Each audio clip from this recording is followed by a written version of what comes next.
Okay, this is your reteach for the Chapter 10 quiz. Well, first off, good job taking a retake of this quiz. So what I'm going to do is I'm gonna give you a worksheet. It's going to have 3 problems for every shape that's on the quiz, and I'm going to go over one of the 3 problems. Okay. As we do this, remember you can pause the video or you can rewind. Um, I'm also going to give you all the answers for every question on the worksheet as well too, so you can see immediately if you're getting these right or wrong. So without further ado, let's get this on. So the first shape you're responsible for is area of a square. Area of a square. So this is how this works. Notice on the picture here, I've got a square. All the sides are the same, 4 right angles. One side is 4.3, so all the sides are 4.3. And then in red there is the actual answer to the area. And that's just on this reteach. So on the worksheet, you'll have to go to the very bottom to find the answers. But for here, I'm going to show you what the answer is, and I'm going to show you how I get to that particular answer. Okay, so let's see. You're always going to start off with, once you identify the shape, is to come up with the formula. Now, in class, we talked about 3 different formulas for squares. You either take one side and you square it, or you multiply length times width, or you can multiply base times height. Any one of those 3 will get you to the right answer. So I'm just going to use the first one. This is the way they do it in the book as well, too. So the area of any squared is you take a side and you square it. In other words, you multiply one side by itself. Okay? So let's see. Our one side is 4.3. So let's see. This isn't 4.3 times 2. Remember, square means you multiply 4.3 by itself, or you write 4.3 twice and multiply. 4.3 times 4.3, remember, you can use a calculator for this, is 18.49. Now remember, since we're doing area, all the units are squared. So therefore, this is measured in meters. So 18.49 meters squared. Make sense? Okay, there's 2 other examples on the worksheet. All right, number 4 is not a square, it is a rectangle. Recall, the formula for area of a rectangle is length times width. You can also do base times height. Either one is fine. The book uses length times width, so I'll use it. All right, length times width. Looks like the length is 11.8 and the width is 8.5. You multiply those 2 numbers together, you get 103. Remember, units are squared. This is in feet, so 100.3 square feet. Make sense? Okay. Parallelogram will probably be the first one. Okay, next shape, triangle. Once again, the dotted line there is not part of the triangle. The triangle is just the black portion.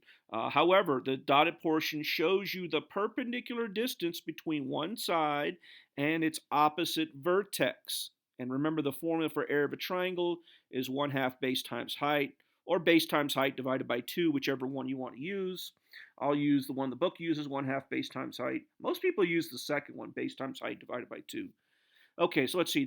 To find the base and the height of a triangle, we look for the little tiny square. The little tiny square is touching 12 and 9.8, so that's the base and the height.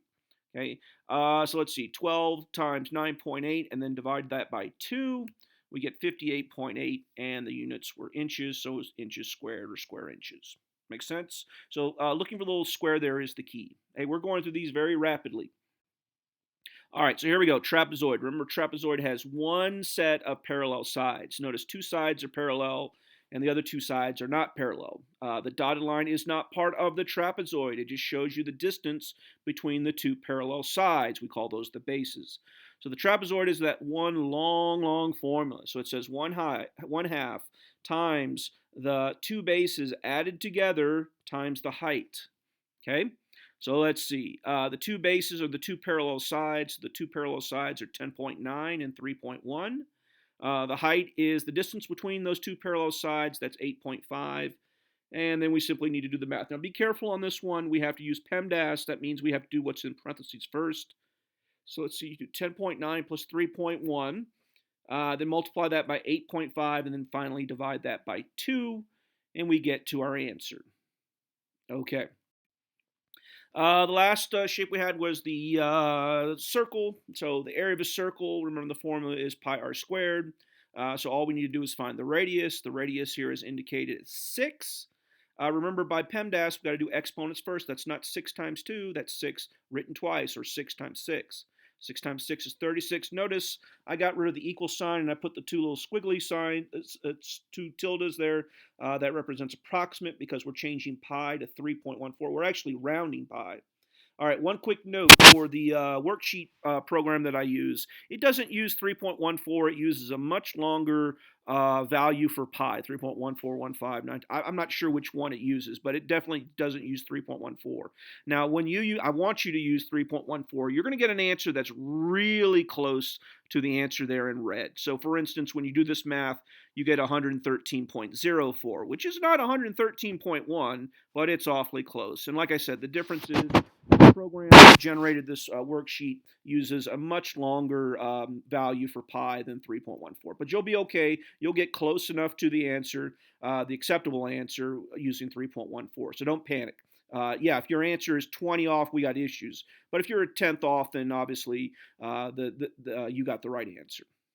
Okay, the last one we'll do is also a circle, but this time notice I don't have a radius here, I have a diameter. So on these ones, you need to change your diameter to the radius. Remember, the relationship between diameter and radius is a radius is half of a diameter. So in other words, take that 16, that's a diameter, divide it by 2. Don't divide your answer by 2, divide your diameter by 2, and you get 8. So the radius here is 8, and that's what we throw in.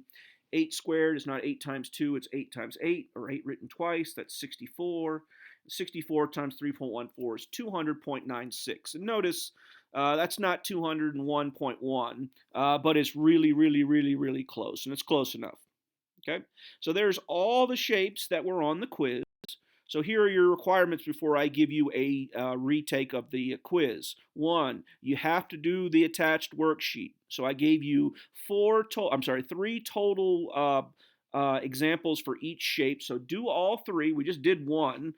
So do all 3. Check to make sure you're getting the right answer. Check to make sure you understand. And I'm just going to guarantee you, if you can do this worksheet, you can pass the quiz. So I want you to get most of them right. And by most, I mean if you got half of them wrong, then you're not ready for the retake. So if you need more worksheets, I can generate as many as you need until you're an expert at doing this. So I want you to do the worksheet. I want you to make sure you're getting most of them right. Getting one wrong will certainly give you a pass on the quiz, but getting half of them wrong, you're back to getting another F.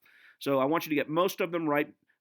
Make sure you make a good resource card, and then when you're ready for the retake, just send me an email. Okay? So that's your reteach.